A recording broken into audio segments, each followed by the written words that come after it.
chosen one. You survived what was supposed to break you. And I don't say that to give you a moment of encouragement before moving on. I say it because I need you to understand the full weight of what has just happened in your life, because I don't think anyone around you has named it clearly yet. What you have been walking through was not ordinary hardship. It was a test-specific, calibrated, and designed for someone who could endure it all the way through and come out the other side as a different person. Not everyone who enters that kind of fire remains. You did. And the moment a chosen one passes the hardest test, not just survives it, but passes it, something shifts, not gradually, suddenly. The receiving season doesn't announce itself quietly. It arrives. And I believe that is exactly what is happening over your life right now. This is why you are here. Not because you searched, because you were directed. Because what God is releasing over chosen ones who have walked through the hardest trial does not arrive without first coming as a word. This is that word. And I hear the Father saying quietly, beneath everything I am about to share with you today, it is time. Chosen one, it is time. Before we begin, everything I share with you in the next few minutes is free, every word of it. And if at any point something in your spirit senses there is more, something practical you feel drawn toward, you will find it in the description and the pinned comment below. Only if you feel led. Only then. Before we go any further, I want to ask you something. Stay with me until the end of this message. I know that is a real ask. But here is what I am going to show you. I will show you why not a single day of what you endured was wasted. I will show you 3 specific things the test built in you that most people never develop in a lifetime. I will show you the internal shift that moves a chosen one from enduring to receiving. And I will show you what is already moving toward your life right now, today, and how to position yourself to meet it. These are not hints. I will name each one clearly. Stay to the end. What you receive will be worth it. Picture where you are right now. Maybe the world around you has gotten quiet. Maybe it is late, or early, or somewhere in between, when the noise pulls back and it is just you and whatever you have been carrying. And in that quiet, there is a specific weight, not loud, not dramatic, just there, settled into your chest, living in your shoulders. The kind of weight that does not come from one hard day, but from a long season of them, a season of believing without visible confirmation, of standing when every reasonable part of you had reasons to sit down. You know that weight. You have been carrying it for a while now. And here is what I want to name for you, because I don't think anyone around you has named it clearly. That weight, that specific exhaustion you have been living with, is not a sign that something is wrong with you. It is not weakness. It is the mark of someone who endured what most people do not survive. Let me show you where you have been, chosen one. The first sign is the exhaustion that lives deeper than sleep, not the tired that a good night's rest fixes. This is the kind of tired that shows up even on days when you rested, because it is not your body that is carrying the weight. It is the part of you that has been holding something no one around you could fully see, let alone hold alongside you. This is not weakness. This is the mark of a carrier. The second sign is the emotional waves that arrive with no warning and no clear explanation. Tears that come out of nowhere. A strange peace that does not match your circumstances at all. A grief that gives way to something that almost feels like hope before you are ready to call it that. You have felt this, the emotional tide that moves on its own schedule, its own language, its own logic. This is not instability. This is your spirit processing things your mind has not yet caught up with. The third sign is the way your old environments have started to feel foreign. Rooms that used to feel like home now feel small. Conversations that used to feel easy now feel hollow. Relationships that seemed permanent now feel strained in ways you cannot fully explain. Like you have outgrown something you don't even know exactly what, but you can feel it clearly. This is not rejection. This is realignment. The fourth sign is the timing of this message. Think about this for a moment. Out of every moment you could have found these words, you found them now. Not 6 months ago, not next year, now. And somewhere beneath your conscious awareness, something in you already sensed that this was not accidental. This is not coincidence. This is appointment. And the fifth sign, the one that follows chosen ones quietly and consistently at this specific threshold, is the flashes, the intuition, the knowing that something is about to shift, that you are standing at the edge of something you cannot fully see yet but can feel somewhere deep in your body. This is not wishful thinking. This is your spirit reading what your eyes cannot yet confirm. Now, I want to tell you about a pattern. Because what you have been living through has a history, it has a name, and seeing that name changes everything about how you understand your own story. There was a man named Joseph. You may know his story. He was thrown into a pit by the people closest to him, sold, taken to a foreign country, falsely accused, imprisoned, and for years the story of his life looked like nothing but loss. If you had watched from the outside, you would have said, this man is going backward. This man has been abandoned. Whatever was promised for him is not coming.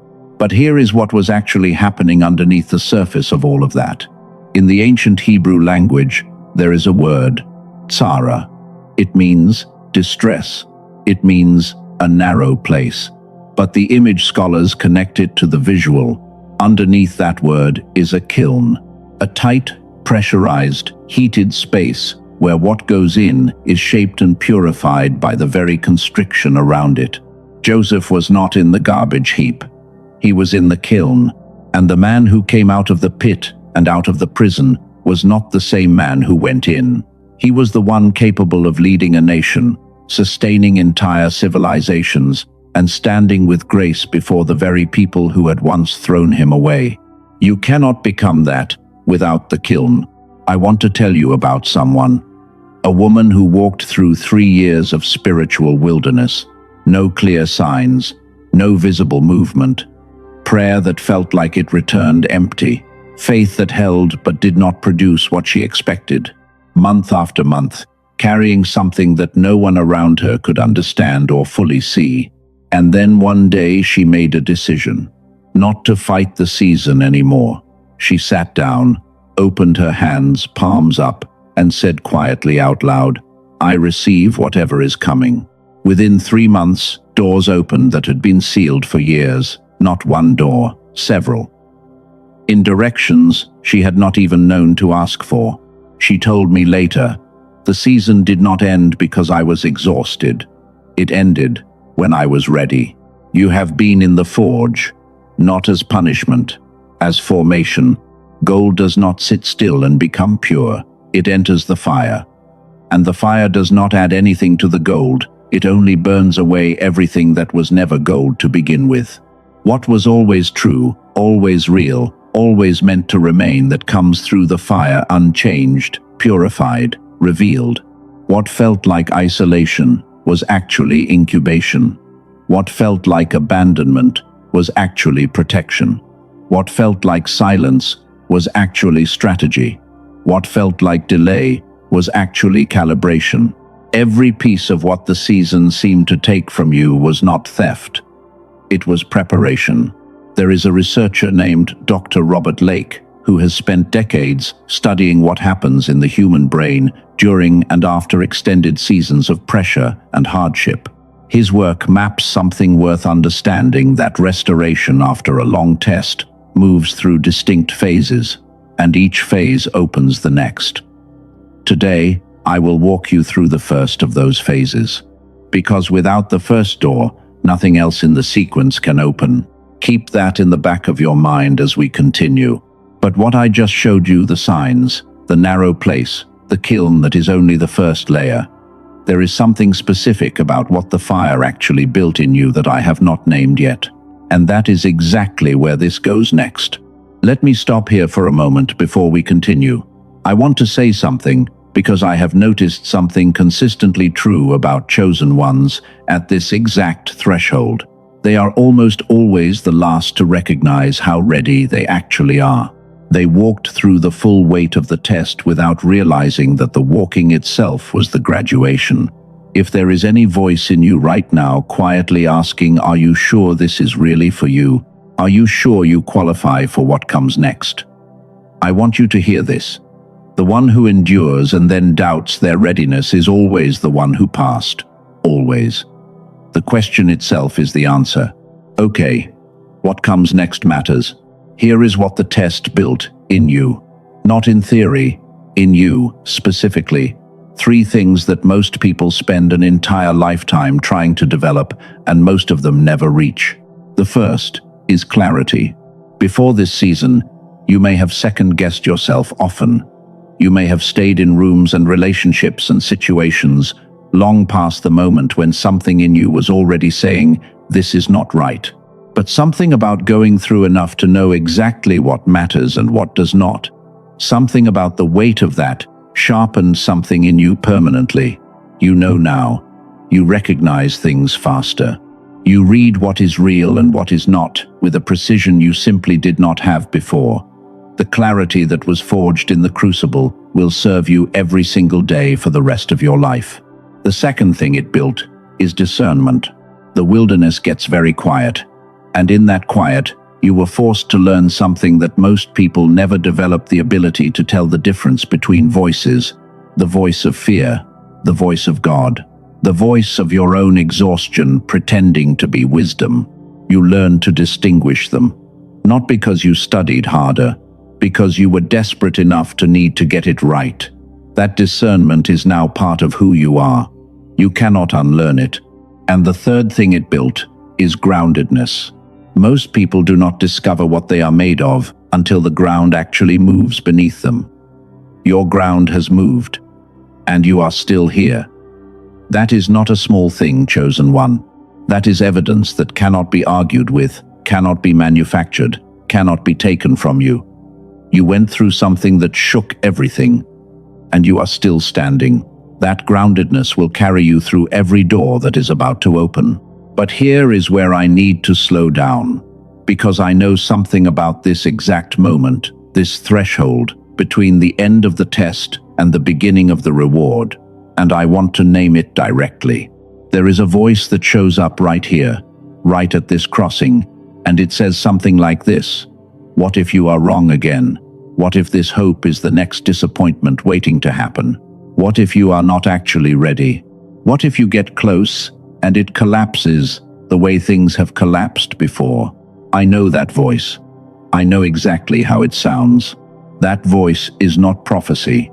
It is the last echo of a season that has already ended.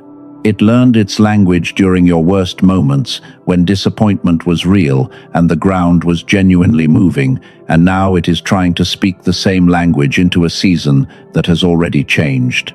The season is different now. The voice has not caught up yet. The hesitation you feel, the careful part of you that does not want to hope too loudly, that is not weakness. That is the wisdom of someone who knows that hope costs something and is being thoughtful with it. Carry it carefully, but do carry it. The careful one is not the unprepared one. That person is exactly who is ready. Here is something you can do right now, wherever you are, without moving from where you are sitting or lying. Think about how your spirit has been oriented during this season, not your physical body inside, braced, watching, grip tight around whatever you have been holding on to, waiting for the next thing that needs enduring. That posture served its purpose. It kept you standing when standing was all that was available to you. But enduring posture and receiving posture are not the same position. Receiving posture is open, and it is one of the most deliberate things a chosen one can choose, because everything in you has been trained for endurance, and receiving requires a conscious shift in the other direction. Right now, inside your mind, just in your imagination, wherever you are, picture your hands, the ones that have been gripping, and in this moment, let them open, not in surrender to defeat, in readiness for arrival. Palms up, hands open, not because you have given up, because what is coming requires a place to land. We will come back to this. It matters more than you think. You are not the same person you were when this started. The forge has done its work. And what I have not told you yet, what comes next, is what that purified, shaped version of you is about to step into. Before I take you there, I want to briefly mention something I will return to in full detail shortly. I referenced Dr. Robert Lake a moment ago. What he found, after 34 years of research, is that there is a specific brainwave frequency, gamma, that every person is born with, fully active. It is the frequency connected to clarity, rapid insight, spiritual sensitivity, and what people describe as being most fully themselves, most alive. And it begins to suppress from around the age of 7, under the weight of stress, survival patterns, and the relentless noise of modern life. He developed an audio tool to reverse that suppression. It is called the Genius Song. 7 minutes of listening through headphones every day. It works directly on the brain's frequency through a process called brain entrainment, and it begins reactivating gamma from the very first session. I will come back to this in full detail. I will tell you exactly how it works, who it is specifically for, and what to do with it. But I wanted you to hear the name now, because what I am about to show you in the next part of this message makes the existence of that tool make complete sense. For those who already feel something in their spirit responding, the link is in the description and the pinned comment below, only if you feel led. Now, let me show you the revelation. Chosen one, welcome back. In the first part of this message, I showed you 3 things. The hardest test of your life was not punishment. It was a kiln, a narrow place designed for formation. I showed you what that formation produced in you: clarity, discernment, and groundedness that most people spend a lifetime trying to develop. And I introduced the first shift, required now moving deliberately from endurance posture to receiving posture. But the deepest revelation is still ahead. And this is where everything we covered becomes something you can actually live from. Here is what most chosen ones miss at this exact threshold. And I believe it is one of the primary reasons the reward gets delayed even after the test has officially ended. The test closes. God declares it over. The reward begins to move. It has been moving, actually, since long before the test concluded. And yet the person standing at the crossing cannot fully receive it. Not because God is withholding, not because they have not earned it, but because their eyes are still adjusted to the darkness of the season they were just in. You know what it is like to be in a dark room for a long time. When someone opens the door, even though the light outside is exactly what you wanted, you cannot see clearly at first. Your eyes were calibrated for a different kind of seeing. The adjustment takes a moment. Chosen one, your spirit has been calibrated for endurance for a long time. The reward season requires a different calibration. And here is what that looks like in your actual life, in the days ahead. In your relationships, things are already reorganizing. Some people who have been close to you through this season may begin to move. That is not abandonment. That is the natural ending of a temporary alignment. The connections that belong to the test season are releasing. And in their place, not all at once, but consistently, people are going to appear who speak your language without needing an explanation. People who recognize what you are carrying before you have to describe it. When someone arrives and you feel a recognition, you cannot fully account for pay attention. That is not just emotion, that is direction. In your purpose, something is clarifying. The fog that made it hard to hear in the wilderness is lifting. You may have already noticed this. Small moments of inner knowing about what you are supposed to do next. Not the whole map, just the next step. Trust that step. Move toward it. Clarity grows as you move, not before you move. And in your provision, the resources, the opportunities, the doors. The first one is beginning to unlock. Not everything at once, but the first door. And the first door is the one that shows you what is behind all the others. The gold has been in the forge long enough. This is the moment of removal. Not because the goldsmith grew tired of waiting, but because the work is finished. And gold that stays in the fire past the point of completion is not further purified. It is only held longer than it needs to be. You have been held exactly as long as the formation required. Not a day longer. You are coming out now. There is a researcher, Dr. Robert Lake, whose work on these phases of restoration I mentioned in part 1. In his later research, he gave a name to the fullness of what unfolds. As the sequence deepens, he called it Destiny's Embrace. I will not go into that depth today. Today is about the first phase, the first door. But know that what you are stepping into right now is not the end of the sequence. It is the beginning of it. Before I can show you the deepest truth, because I will show you there is one more layer that has to land first. Because without this next understanding, the reward season can be misread. A chosen one can step into it with the wrong frame and not recognize what they are receiving when it actually arrives. So stay with me. What comes in the next few minutes changes everything. Here is the deepest truth. God does not reward the person you were when you entered the test. He rewards the person you became because you stayed. Let that settle. Because most people think of the reward season as God finally delivering what they prayed for, what they asked for, what was promised. And there is truth in that, but it is not the complete picture. What God is releasing into your life right now is not just the answer to what you asked years ago. It is something calibrated for who you are now, for the person with the clarity, for the person with the discernment, for the person who is grounded in a way they were not before. The version of you who entered the test would not have been able to hold what is coming, not because you were lesser, but because what is coming carries weight that requires exactly what the test produced. The reward and the readiness are the same shape. They were always designed to fit together. And here is what that means about the delay. The delay was not God being slow. The delay was God protecting you from arriving before you could hold what was always yours. Arriving too early with the reward, but without the formation to sustain it, would have been the very thing that collapsed it. The formation is finished now, and I hear the Father saying this over you, chosen one, directly, right now, over this specific moment in your life. I did not build you through the fire to abandon you at the door of what I was building you for. The fire was never the destination. You were always the destination, the person I knew you would become on the other side of it.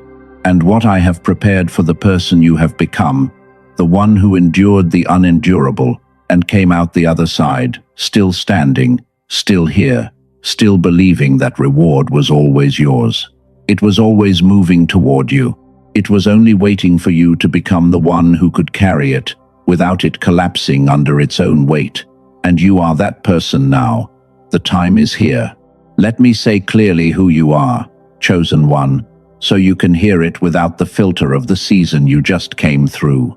You are a carrier of weight that others could not hold. And the capacity built through enduring what most people would not survive is not a burden anymore. It is a qualification. It is precisely the thing that makes you the right person for what is coming. You are a tested and proven vessel. God does not place the weight of a chosen one's reward into a vessel that has not been proven. You are proven. The proving is over. The placing begins now. You are not merely a survivor. You are an heir. And heirs do not earn what is already theirs. They receive it. Step into receiving, and you walk in multiplied return. What was lost in the test season does not come back at the same measure it left.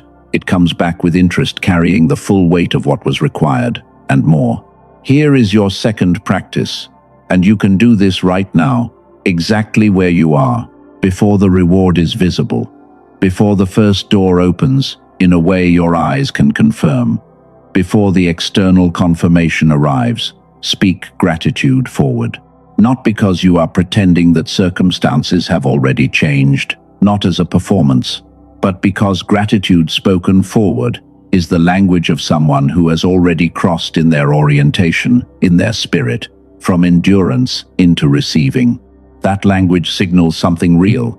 It says, I am positioned, I am ready, Right now, inside your mind, say thank you, not for what you can see, for what is moving, for what is already in motion before your eyes can confirm it. That is faith. That is the posture that meets what is coming. And the Sara, the narrow place, the kiln was always seasonal. Kilns do not hold what they form forever. When the formation is complete, the kiln opens. And what comes out is not just pure. It is shaped. You are not just gold that survived the fire. You are gold that has been pressed into the exact form the purpose requires. You fit what is coming now. You did not fit it before, but you do now. And the kiln has opened. Before I show you something specific, something I believe is the practical next step for exactly where you are standing right now, I want to pause here for a moment. You have been with me through a long message, and I want to honor that before we continue. Let me say simply and clearly what we have covered together. The hardest test of your life was not punishment. It was precision formation designed to build in you what could only be built the way it was built, at the exact cost it required.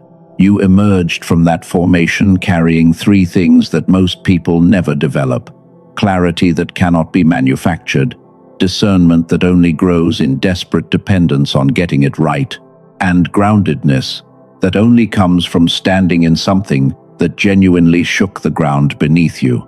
And the reward that is moving toward your life right now is not going to the person you were when the season began. It is going to the person you became because you stayed. That is you, right now, the one who is here. And it is because of who you have become, the specific shift in your spirit, the specific state you are now capable of holding, that I want to show you something I believe is the practical next step. Earlier in this message, I briefly mentioned something and said I would come back to it. This is that moment. Let me start here. Chosen ones were not born with ordinary inner frequency. There is a specific brainwave state, gamma, that research teams at MIT, Princeton, and several other leading universities have documented as the brainwave connected to clarity, pattern recognition, spiritual sensitivity, and what people describe as being most fully themselves, most alive, most connected to something larger than their circumstances. Dr. Robert Lake spent 34 years documenting what happens to this frequency over a human lifetime. What he confirmed through measurable brain data, documented and replicated across years of peer-reviewed research, is something he called the decline effect. From around the age of 7, gamma activity begins to suppress, not because something goes wrong, because the world the brain is trained to survive requires vigilance, caution, and management of threat, not gamma. And over time, the frequency that was fully alive in you as a child, the one that made learning feel effortless, that made you feel connected to something beyond your circumstances, that made everything feel possible, goes quiet. And here is what that has looked like in your life. The prayer that feels like it hits the ceiling and comes back unchanged.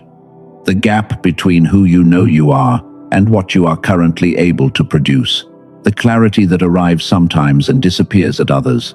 The spiritual sensitivity that feels present some days and completely unavailable on others. That is not a character flaw. That is a frequency that has been turned down. And the frequency can be turned back up. Let me tell you briefly about someone. A teacher, early 40s. He had been carrying his students through crisis after crisis for years, and somewhere in the middle of all of that, he had quietly lost the capacity to carry himself. Spiritually foggy, emotionally flat. No dramatic breakdown, just a slow dimming that he could not explain to anyone. He found the genius song through a friend who kept insisting. 7 minutes every morning through headphones. He told me the first thing he noticed was not dramatic, just quieter inside. The noise in his mind got quieter, and in that quiet, he started to hear things again, his own impressions, his own direction. He shared that he eventually started exploring other protocols in Dr. Lake's system. He mentioned something called neuroactive, but he said the entry point, always, was the 7 minutes first. That was the door that opened everything else. Now, I want to speak directly to something. You have tried things before. You have invested in solutions before. Some helped, and some did not. And the ones that did not have made you careful about what you trust. That carefulness deserves a direct answer. What makes this different from every practice? You may have already tried the meditation, the healing sounds, the breath work, the spiritual disciplines, is the mechanism. Every one of those approaches asks the brain to change itself from the inside, slowly, inconsistently. They require conditions that are hard to sustain consistently. Brain entrainment works from the outside in. It delivers a measurable frequency. The brain follows it. The research shows this happening in real time through measurable brain activity data. This is not a belief system. It is a documented physiological process. And if any part of you is wondering whether it actually works, here is something worth holding. More than 18,000 people have used this tool. Fewer than 4 out of every 100 have requested a refund. That is not a number from a marketing page. That is the behavior of people who used it, experienced it, and chose to keep it. For those for whom $39 is a real decision, I want to honor that before anything else. What you steward financially matters, and I would never diminish that. So, let me put the number in context. A single session with a therapist runs approximately $150. A weekend spiritual retreat, of the kind that promises the shift you are looking for, runs $400 to $800. A monthly meditation app runs around $15 month after month, indefinitely. None of those, not one of them, not even all of them combined, specifically target gamma. The Genius Song is $39. One time, not a subscription, one investment.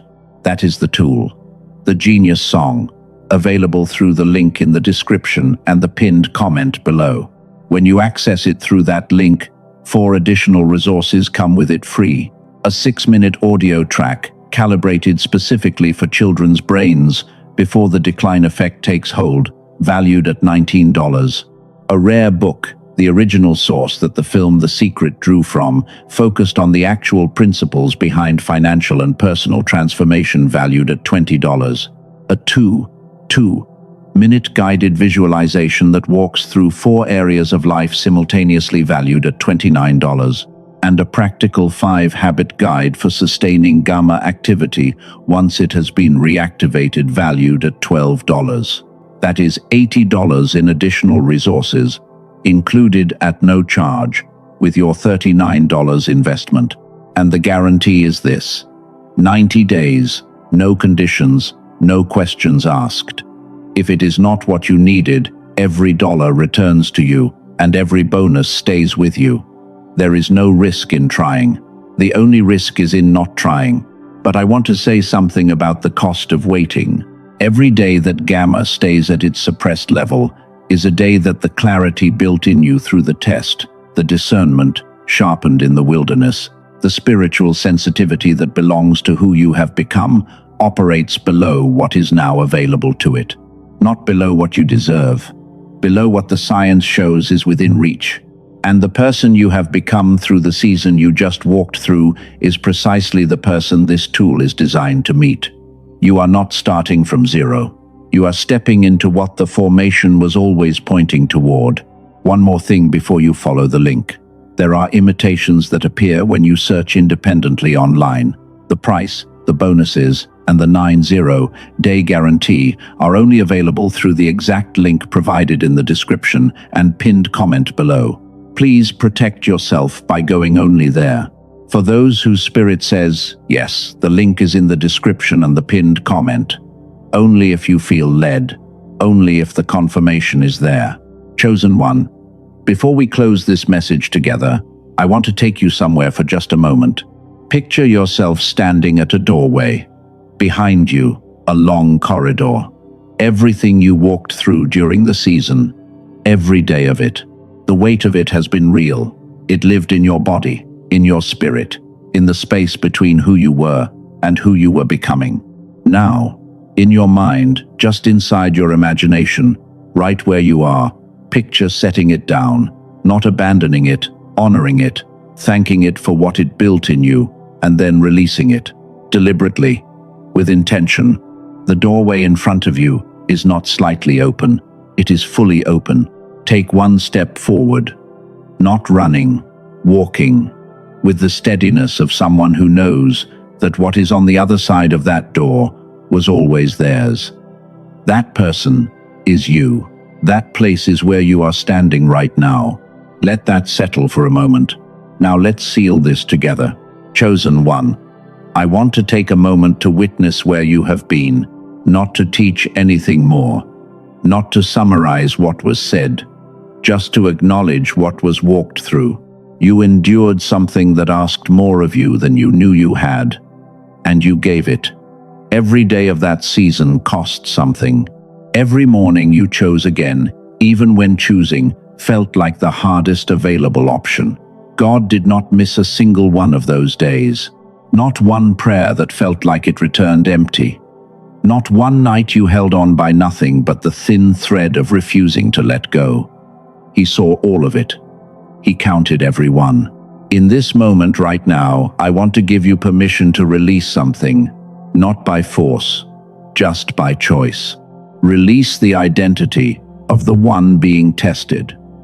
That identity served its purpose. It kept you standing, when standing was all that was available. But it is not the one you carry forward from here. The one who endured and the one who receives are not the same person standing in the same posture. So set down the name survivor and receive the name heir.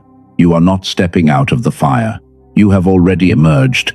The fire is behind you now. And with everything I have, I want to say this over you directly. You are proven, you are commissioned, you are sent into your reward. And I hear the Father saying, welcome to the other side of the fire. Welcome to the season that was always written for you. Welcome home, chosen one. Right now, all across the world in different time zones, different languages, different circumstances, chosen ones are standing exactly where you are standing. They endured the same kind of fire. They are crossing the same threshold today. You are not walking this out alone. Not one of you is. And so it is. Amen. Chosen one. If something in this message confirmed what your spirit already knew, if something in you said, yes, while you were listening, type the words, my reward is coming in the comments right now. Not as a wish, as a declaration. Declarations carry weight. Let heaven see it. If this word reached you today, gently press like below. Not for a number, so that one more person still in the middle of their test encounters this message and knows that the test ends. If this space has become a home for your spirit in this season, stay connected. There are more words being prepared for every threshold a chosen one crosses. And if someone came to mind while you were listening, someone who has been unusually quiet lately, someone carrying something they cannot explain to the people around them, someone who is still deep in the middle of what you just came through, send this to them. Your share could be the exact word they have been waiting for, without knowing what to call it. For those who felt drawn to what I shared about the tool, the link is in the description and the pinned comment. Only if you feel led.